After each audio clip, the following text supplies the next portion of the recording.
Edhe pse punojmë për mbi 30 vjet në Greqi, përsëri problemet tona nuk kanë të mbaruar.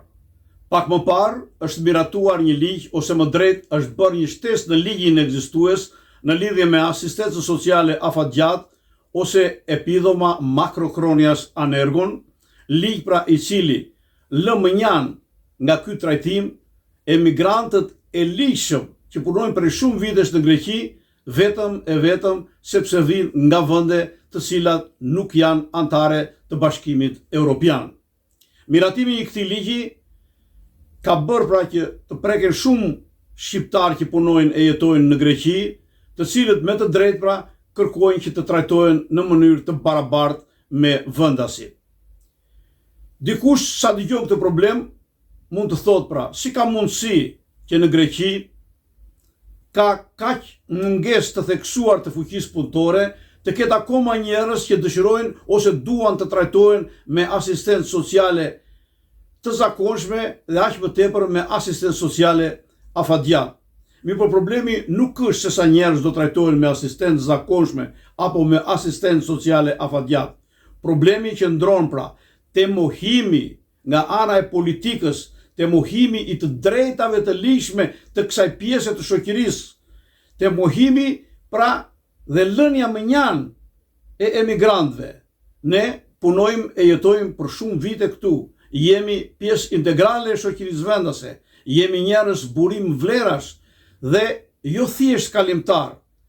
Paguajmë të gjitha taksat, paguajmë të gjitha detyrimet dhe ne nuk e meritojmë pra të trajtohemi në këtë mënyrë, të na mohohen të drejtat tona të ligjshme, të trajtohemi pra si qytetar të dorës së dytë në atë dheun tonë të dytë. Ne jetojmë e punojmë bashkë me vendasit, jemi për krah tyre, jo për ballë tyre, për një shoqëri të civilizuar, moderne, larg racizmit e ksenofobisë. Në një kohë ne presim pra që ligjet të ndryshojnë për mirë, të kenë progres dhe jo të jenë në dëm të emigrantëve, siç ka ndodhur rëndom këto 2-3 vitet e fundit, ku mund të përmendim pra ligjin e legalizimeve, i cili shndroi leje të qëndrimit nga leje 10 vjeçare, i shndroi në leje 3 vjeçare, apo vështirësitë e mëdha që kemi për marrjen e nënshtestisë greke, mosnjohja dhe mos zbatimi i patentave, i njohjes së patentave shqiptare në Greqi, pensionet e shqiptarëve, mos bërja një marrëveshje me dy shteteve për pensionet, e të tjera probleme të cilat mendoj që ti trajtojmë në rubrika të ardhshme. Përsa i përket problemit në fjalë, ne kërkojmë një zëri nga qeveria pra që të marrim mbrapa ligjin e asistencës sociale afatgjat dhe të mos viret në zbatim ky ligj pra që penalizon të huajt që punojnë e jetojnë në Greqi. Përsa i përket këtij problemi, kemi marrë mendimin e disa bashkëdhetarëve, të cilat do të ndiqnin në vazhdim. Me keqardhje, mora vesh miratimin nga qeveria greke për ndalimin e marrjes së asistencës afatgjate për emigrantët jashtë BE-s, ku një pjesë e madhe janë shumë emigrantë të komunitetit shqiptar. Është shumë e trisht, është një padrejtësi dhe një absurditet nga qeveria.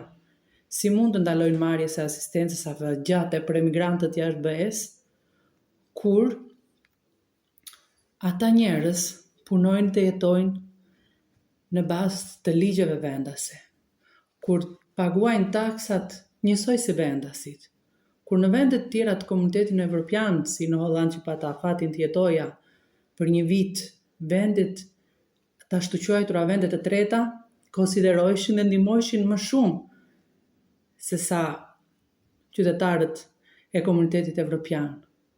Kur në të njëjtën kohë shteti grek ka nevojë për punëtor, në të njëjtin kohë duke mos u dhënë këto asistenca afatgjata, duke bërë kjo padrejtësi e madhe, i ndjek këta emigrant nga vendi.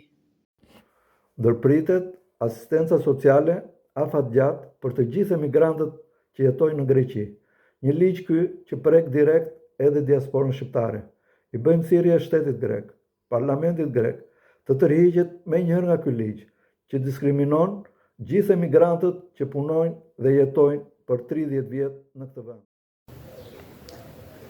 Qeveria greke miratoi ligjin për ndalimin e marrjes asistencës afatgjat për emigrantët jashtë Bashkimit Evropian. Është më se e qartë që ky ligj penalizon të gjithë emigrantët, por sidomos pjesëtarët të komunitetit shqiptar që përbëjnë shumicën dërmuese të krahut të punës në Greqi. Është një nga padrejtësitë, ose më mirë padrejtësia e radhës, që bëhet nga një vend i Bashkimit Evropian për njerëz që deri dje i plotësonin të gjitha kriteret dhe tani thjesht u mohet një e drejtë për faktin se cilësohen me prejardhje nga të ashtu quajturat vendet e treta. E mbrëma,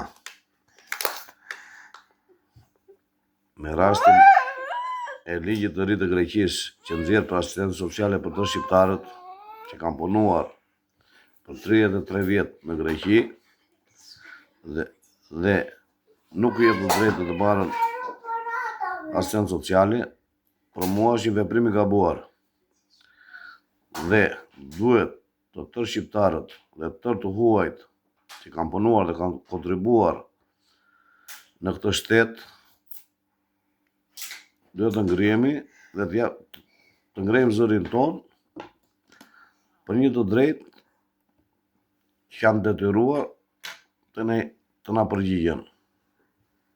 Dhe për këtë do bëhemi të tërë një dhe gjithmonë do jemi për atë bresh që mos ta humbi këtë ndihmë sociale. Με το Εργατικό Κέντρο Ρεθύμνου να χτυπά καμπανάκι. Έρχεται μόλις τελειώσει το Ταμείο Ανεργίας του να κάνει την αίτησή του για το επίδομα μακροχρόνια ανέργων, το οποίο κανονικά θα έπρεπε και αυτός να δικαιούτο από τη στιγμή που βρίσκεται στην Ελλάδα. Νόμιμα, πληρώνει τους φόρους του, πληρώνει τις εισφορές του, ζει εδώ, τον αποκλείει από το επίδομα μακροχρόνια ανέργων τουλάχιστον προς το παρόν. Αυτό εξωθεί τους συνάδελφους μετανάστες που, επαναλαμβάνω, βρίσκονται και στην πόλη μας αλλά και στην Ελλάδα νόμιμα, πληρώνουν τους φόρους τους, πληρώνουν τις εισφορές τους, να φύγουν από την Ελλάδα, να μεγαλώσει το χάσμα, ούτως ώστε να φέρουμε με fast track διαδικασίες μετανάστες οι οποίοι το μόνο τους μέλημα είναι να γίνουν νόμιμοι, να πάρουν χαρτιά και να μεταναστεύσουν να πάνε σε άλλες χώρες της Ευρώπης. Η αλβανική κοινότητα δέχεται ισχυρό πλήγμα, αφού αποτελεί τη μεγαλύτερη εθνοτική ομάδα λοδαπών στη χώρα, ενώ στο Ρέθυμνο βρίσκονται περίπου 3.500. Βρισκόμαστε στο πλάι σας και όχι απέναντί σας, λένε οι Αλβανοί του Ρεθύμνου που αποκλείονται από αυτή την κρίση. Αυτή η χώρα έγινε η δεύτερη μας πατρίδα. Είμαστε συνέχεια μαζί σας, πλάι σας, όχι απέναντί σας, για μια κοινωνία απαλλαγμένη από τον ρατσισμό και ξενοφοβία. Να πάρθει πίσω η διάταξη για να ανατραπεί η αδικία που δεν ανταποκρίνεται στην πραγματική συμβολή του στην ελληνική οικονομία και κοινωνία όλα αυτά τα χρόνια, ζητούν Εργατικό Κέντρο και κοινότητα. Ζητάμε εμείς αυτό το νόμο πρέπει να το πάρουν πίσω, να μην εφαρμόζουν, γιατί οι νόμοι πρέπει να βγουν προς καλύτερο και όχι να πειράζουν τους μετανάστες που ζουν και εργάζονται τόσα χρόνια στην Ελλάδα. Να αντιονόμαστε πάνω σε αυτό. Θεωρούμε ότι είναι άδικο και ζητάμε από την επίσημη πολιτεία να πάρει το μέτρο αυτό πίσω. Αντί να βοηθάμε τον κόσμο της εργασίας, προσπαθούμε με κάθε τρόπο να τον εξαθλιώσουμε.